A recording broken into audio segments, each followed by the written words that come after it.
बिस्मिल्लाहिर्रहमानिर्रहीम। अस्सलामुअलैकुम नाज़रीन, आज से हम इन पेज स्टार्ट करने जा रहे हैं। तो इन पेज जो है वो आप कोई भी इंस्टॉल कर लें। 2009, 10, 11, 12 सब एक जैसे ही हैं। अगर इनके अंदर डिफरेंस है तो वो सिर्फ आइकन्स के कलर का होगा या आइकन्स का होगा, लेकिन सब के फंक्शंस एक जैसे ही हैं। तो यहाँ पे देखिए, सबसे पहले मैंने इन पेज को ओपन किया तो हमारे पास यहाँ पे इस तरह का इसका इंटरफेस नज़र आ रहा है। अब इस इंटरफेस के अंदर देखें, आपके पास ये एक फ़ाइल ओपन है, इस वजह से ये इस तरह का आ रहा है। मैं इसको ज़रा बंद करता हूँ। इस तरह से आपका इंटरफेस आएगा नज़र जब आप इसे ओपन करेंगे फर्स्ट टाइम। फाइल, प्रेफरेंस और हेल्प, ये तीन ऑप्शंस आपकी ऊपर मेन्यू बार में आएगी। इधर आपकी ये टूल बार आएगी। अब आपने करना है क्या, सबसे पहले तो आपने इसकी सेटिंग करनी है। सबसे पहले आपने कीबोर्ड की सेटिंग करनी है। तो कीबोर्ड की सेटिंग के लिए आपने यहाँ पे प्रेफरेंस पे क्लिक करना है और यहाँ पे देखिए कीबोर्ड प्रेफरेंस, इसके ऊपर क्लिक करना है और यहाँ पे मोनोटाइप है, यहाँ से आपने फोनेटिक करना है। तो आप यहाँ पे पी का बटन प्रेस करेंगे, देखिए फोनेटिक हो जाएगा। और इसके बाद अगर आप कीबोर्ड देखना चाहते हैं कि किस की के ऊपर आपका कौन सा उर्दू का अल्फ़ाबेट है, तो ये लिखा हुआ है फोनेटिक कीबोर्ड व्यू, इसके ऊपर क्लिक करेंगे। ये देखिए इस तरह से आपको नज़र आ जाएगा। जैसे यहाँ पे देखिए ये छोटा है और अलिफ है, बड़ा है, अलमद्दा है, यानी कैप्स लॉक के साथ जब आप प्रेस करेंगे कोई की तो ये ऊपर वाले जो अल्फ़ाबेट्स हैं उर्दू के वो टाइप होंगे। बगैर कैप्स लॉक्स के आप टाइप करेंगे तो ये नीचे वाले अल्फ़ाबेट्स जो है ना वो टाइप होंगे। इसका आप एक प्रिंट निकलवा लें और उसको अपने पास रख लें तो ये ज़्यादा बेस्ट रहेगा आप लोगों के लिए जो नए यूज़र हैं। या फिर इसका स्क्रीनशॉट ले लें और मोबाइल के अंदर स्क्रीन के ऊपर खोल लिया करें जब आपने टाइपिंग करनी है, तो फिर भी ज़्यादा बेस्ट है। तो हम क्या करेंगे, यहाँ पे इसका स्क्रीनशॉट आपने ले लेना है और इसको फिर आपने क्लोज़ कर देना है और यहाँ से अब ओके कर देना है। याद रखना है कीबोर्ड फोनेटिक रखना है। मोनोटाइप रखें ये तो उसमें ज़्यादा उलझन है। तो बहुत सारे लोग मोनोटाइप भी इस्तेमाल करते हैं लेकिन वो कुछ ज़्यादा पेचीदा है। तो फोनेटिक जो है वो हमारे उर्दू के अल्फ़ाबेट से मिलते जुलते इसकी कीज़ होती है। जैसे ए से अलिफ, बी से बे, टी से टे, इस तरह के टी से ते, एस से सीन, एस से स्वाद, डी से दाल, ये इस तरह की कीज़ मिलती जुलती है फोनेटिक के अंदर।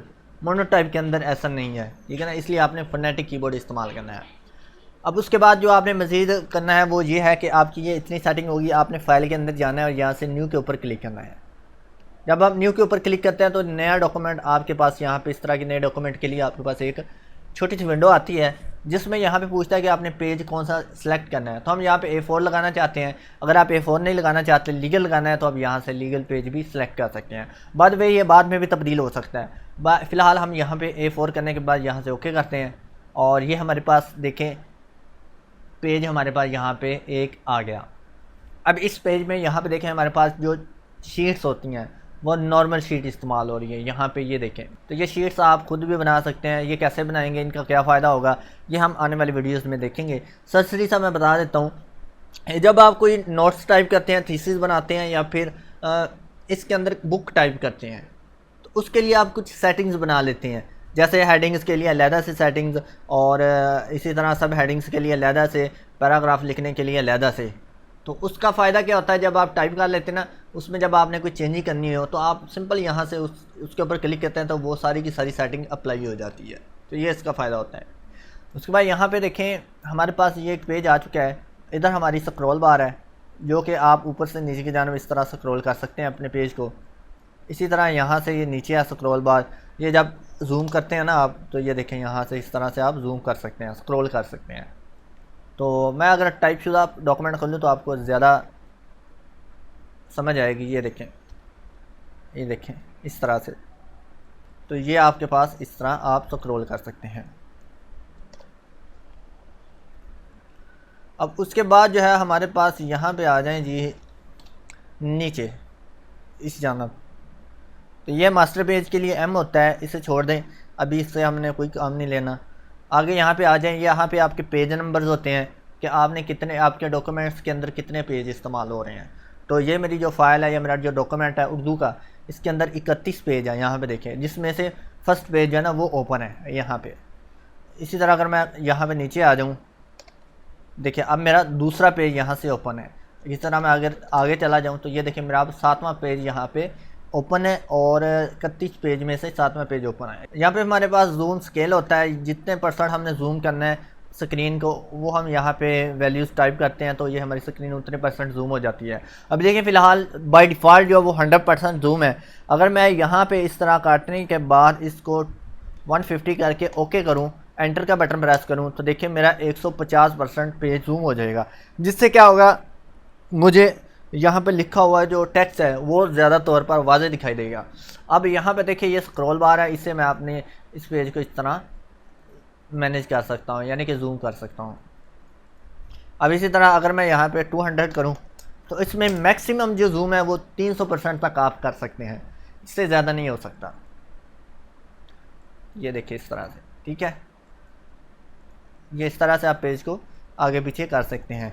उसके अलावा अगर आप पेज को आगे पीछे करना हो तो उसका एक सिंपल सा शॉर्ट सा तरीका आता है। आपने कीबोर्ड से कंट्रोल का बटन प्रेस करना है और माउस का जो राइट क्लिक है उसको आपने क्लिक करना है। अब कंट्रोल छोड़ देना, यहाँ पे देखिए अपनी स्क्रीन के ऊपर आपको एक हैंड बना नज़र आ रहा है, जिससे इसने शीट को पकड़ लिया है। अब मैं जिधर भी माउस को ड्रैग करूँगा, यानी कि हिलाऊँगा, उस जानब मेरी स्क्रीन जो है वो मूव होती नज़र आएगी, यानी कि नीचे स्क्रॉल का जो काम है वो अब मेरा हैंड कर रहा है, बजाय मैं यहाँ से इस तरह स्क्रॉल करूँ। तो मैं सिंपल कंट्रोल का बटन प्रेस करूँगा और यहाँ पे क्लिक करूँगा शीट के ऊपर, और ये देखिए इस तरह से मैं स्क्रॉल कर सकता हूँ अपनी स्क्रीन को। ऊपर की जानब करना है, नीचे की जानब करना है, वो ईज़िली हम यहाँ से इस तरह कर सकते हैं। ये हो गया हमारे पास जूम। जूम के बाद इधर आ जाएं, यहाँ पे ये देखें हमारे पास ये है जी कुछ एडिशनल स्टेटस बार हमारी, जहाँ पे हमें शो करता है कि आप लैंग्वेज कौन सी इस्तेमाल करें। अभी देखिए यहाँ पे हम उर्दू लैंग्वेज है, यहाँ पे उर्दू लिखा हुआ और नम लिखा हुआ। नम का मतलब है कि आपका जो नम लोक वाला हिस्सा है कीबोर्ड के ऊपर, जिसके ऊपर आपकी गिनती लिखी है 1 2 3 प्लस माइनस एंटर, और ये वाला एरिया ऑन है। तो अगर मैं नम लॉक बंद कर दूं तो यहाँ पे देखिए ये नम लॉक बंद हो जाएगा। जो भी आपकी कीबोर्ड से नम लॉक हो, चाहे प्रिंट स्क्रीन हो, चाहे स्क्रॉल हो, चाहे कैप्स लॉक हो, वो आपका यहाँ पे शो करवाएगा। देखिए अगर मैं कैप्स लॉक ऑन करूँ तो ये देखिए कैप लिखा नज़र आ रहा है, इसका मतलब है मेरा कीबोर्ड से कैप्स लॉक ऑन है। अगर मैं फिर से कैप्स लॉक के ऊपर क्लिक करूँ तो ये कैप्स लॉक बंद हो जाता है, इसका मतलब है कि अब मेरा कैप्स लॉक बंद है। अब देखिए अगर मैं कुछ लिखूँ तो ये बगैर कैप्स लॉक के लिख रहा है, लेकिन अगर मैं कैप्स लॉक ऑन कर दूं तो देखिए ये अजीबोगरीब सी चीज़ें लिखना शुरू कर देगा, ये इस तरह से। तो इसलिए जब भी आपने टाइपिंग करनी है उर्दू के लिए, आपने हमेशा बात याद रखनी है कि कैप्स लॉक बंद करके करनी है, अदरवाइज़ ये चाइनीज़ टाइप कुछ चीज़ें लिखना शुरू कर देता है। उसके बाद यहाँ पर उर्दू, अब यहाँ पर मैं कुछ भी टाइप कर रहा हूँ ना तो ये उर्दू लिख रहा है, ये देखें ये उर्दू लिख रहा है। लेकिन अगर मैं यहाँ पे उर्दू के ऊपर क्लिक करूँ, ये देखिए अब इंग्लिश हो गया। अब या अगर मैं यहाँ पे कुछ टाइप करूँ तो ये देखिए इंग्लिश में टाइप करेगा, ठीक है। अगर आपने इंग्लिश लैंग्वेज में लिखना है तो यहाँ पे देखिए कॉर्नर के ऊपर इंग्लिश के ऊपर आपने क्लिक करना है, उर्दू आ जाएगी, उर्दू पे क्लिक करेंगे इंग्लिश हो जाएगी। अब इसकी शॉर्टकट की लिखें, इसकी उर्दू और इंग्लिश लैंग्वेज की शॉर्टकट की है कंट्रोल स्पेस बार। अब मैं कंट्रोल स्पेस बार प्रेस करूँगा, यहाँ पे देखिए उर्दू, और अगर कंट्रोल स्पेस बार प्रेस करूँ यहाँ पे देखिए इंग्लिश। तो ये शॉर्टकट की आपने याद रखनी है। ओके बच्चा, चले जी अब आगे आ जाएं जी। हमारे पास ये चीज़ हो गई। अब इतना एरिया मैंने लिख लिया है। इतने लिखने के बाद यहाँ पे देखिए हर टूल, इधर आपको टूल बार नज़र आ रही है। इधर जितने भी टूल दिए गए हैं इसके हिसाब से यहाँ पे ऊपर प्रॉपर्टी बार होती है। तो यहाँ पे देखिए मैं हमारे पास यहाँ पे आई बीम टूल या फिर हैंड टूल सेलेक्ट है। अगर मैं यहाँ से पिक टूल लूँगा तो यहाँ पे पिक टूल के बारे में जो भी टूल्स होंगे, यानी कि इसके अंदर जितने भी फंक्शंस होंगे वो ऊपर मुझे यहाँ पे प्रॉपर्टी में दिखाई देंगे। अब देखिए इसके लिहाज से मुझे ये दिखाई दे रहे हैं, टाइटल टेक्स्ट बॉक्स के हिसाब से मुझे यहाँ पे कुछ और दिखाई देंगे। तो यहाँ पे हमारी जो प्रॉपर्टी बार होगी वो हर दफ़ा चेंज होती जाएगी जब हम यहाँ से कोई भी टूल सेलेक्ट करेंगे। तो ये टूल्स की अगली वीडियो के अंदर मैं आपको डिटेल के साथ बताऊँगा इन टूल्स का काम क्या होता है। आज जो है वो हम यहाँ पे ये देखेंगे कि जो हमारा आई बीम टूल है या फिर हैंड टूल है इसका क्या काम है। हैंड के बारे में मैंने बता दिया आपको कि हैंड किस तरह से काम करता है, कि अगर हमारे पास पेज जूम हो हमने कंट्रोल का बटन प्रेस करना है और राइट क्लिक करना है पेज के ऊपर, और उसके बाद अगर हम कंट्रोल छोड़ भी दें तो ये देखें, या आप प्रेस भी कर रखें कोई मसला नहीं है। तो यहाँ से आप पेज अगर जूम है तो उसको ईजीली स्क्रॉल हॉरिजॉन्टल और वर्टिकल अप और डाउन कर सकते हैं। बड़ा इजी है यार ये तरीका, इससे स्क्रॉल करना पेज को। तो ये बहुत कम लोगों को इस तरह का पता है कि हैंड टूल को किस तरह से इस्तेमाल करना है। तो ये मैं आपको स्टेप बाय स्टेप हर चीज़ सिखा रहा हूँ। आपने दिल लगा के सीखना है तो आप इन पेज इंशाल्लाह 2-4 वीडियो के अंदर ही सीख जाएंगे। अब यहाँ पे देखें आई बीम के बाद यहाँ पे सबसे पहले ऊपर देखेंगे, यहाँ पे ये आपके पास अलाइनमेंट्स है। अगर आप माइक्रोसॉफ्ट वर्ड चला रहे हैं तो आपको कोई परेशानी नहीं होगी इसको समझने में कि ये क्या चीज़ है। तो ये अलाइनमेंट्स है जिससे हम क्या कर सकते हैं, अपने डॉक्यूमेंट्स के अंदर या पेज के अंदर जो टेक्स्ट लिखा हुआ है हम उसकी अलाइनमेंट करना चाहें। जैसे ये देखिए ये मेरी हेडिंग्स है, इस हेडिंग को मैंने सेंटर में करना है, यानी कि पेज के सेंटर में लेके जाना चाहता हूँ। अब इसके अंदर जो है ना आपने अलाइनमेंट करने के लिए इसको सिलेक्ट करने की ज़रूरत नहीं है, कोई कंडीशन नहीं है कि आप सिलेक्ट करेंगे तभी लाइन होगी। आपने सिंपल उस लाइन के ऊपर या उस पैराग्राफ के अंदर क्लिक कर देना है। तो ये हेडिंग वाली लाइन के ऊपर मैं क्लिक कर रहा हूँ और यहाँ पे देखिए ये सेंटर अलाइन है, इसके ऊपर क्लिक कर रहा हूँ तो मेरी यहाँ पे ये लाइन जो है सेंटर लाइन हो जाएगी। इसी तरह ये बुनियादी अकायद हैं, ये भी सेंटर में करना है तो यहाँ पे क्लिक कर दूंगा तो ये भी सेंटर में हो जाएंगे। ये अलाइनमेंट है। हाँ, अगर आप दोनों लाइनों को एक दफ़ा ही सेंटर में करना चाहते हैं तो फिर इन दोनों को इस तरह सेलेक्ट कर लें। अब यहाँ पे देखिए अगर मैं यहाँ पे क्लिक करूँ तो ये देखिए मेरे पास अब राइट अलाइनमेंट हो चुकी है। अगर यहाँ पे क्लिक करूँगा तो ये देखिए लेफ्ट अलाइन, सेंटर पे क्लिक करूँगा तो सेंटर अलाइन। उसके बाद ये जस्टिफाई और फोर्स जस्टिफाई, ये दोनों ऑप्शंस क्या काम करती हैं। इन पेज के अंदर जब भी आपने टाइपिंग करनी है, जब भी कोई थीसिस बनाना है, नोट्स बनाने हैं, पेपर बनाने हैं या डॉक्यूमेंट्स कोई भी टाइप करना है, तो आपने एक बात याद रखनी है कि हमेशा जो अलाइनमेंट यूज़ करनी है वो जस्टिफाई करनी है, ये वाली। इससे क्या होता है, देखिए मैं आपको यहाँ पे सिंपल से एग्जांपल देता हूँ। अब यहाँ पे मेरे पास एक लाइन जो है ना ये टाइप है, इसी को अगर मैं कॉपी करूँ और इसके आखिर पे अगर यहाँ पे पेस्ट करूँ तो ये देखें, यहाँ से देखें मेरी लाइन शुरू से बिल्कुल ये जो मेरी मार्जिनल लाइन है इसके साथ अटैच है। फिर आगे आ जाएं, ये देखें यहाँ पे बिल्कुल अटैच है। लेकिन इसी लाइन को फिर से अगर मैं यहाँ पे कॉपी करूँ और यहाँ पे पेस्ट कर दूँ, फिर से पेस्ट करूँ, तो अब आपने इस जानब देखना है कि मेरी लाइन के कुछ वर्ड जो हैं वो आगे हैं, कुछ वर्ड पीछे हैं, यानी कि एक सीक्वेंस के साथ नहीं है। तो इस सीक्वेंस बनाने के लिए हम क्या करते हैं, यहाँ पे जो अलाइनमेंट करेंगे ना वो जस्टिफाई करेंगे। इससे क्या होगा, हमारी लेफ़्ट जानब लाइनों की अलाइनमेंट और राइट जानब लाइनों की जो अलाइनमेंट है वो बिल्कुल इक्वल होगी, बिल्कुल एक जैसी होगी। तो यहाँ से मैं ज़रा पेज को जूम कर लेता हूँ ताकि हमें दोनों जानब इजीली क्लियरली दिखाई दें। तो यहाँ पे देखिए ये पैराग्राफ को सिलेक्ट करने की ज़रूरत नहीं है, मैं क्लिक करता हूँ, यहाँ पे क्लिक कर रहा हूँ, ये देखें।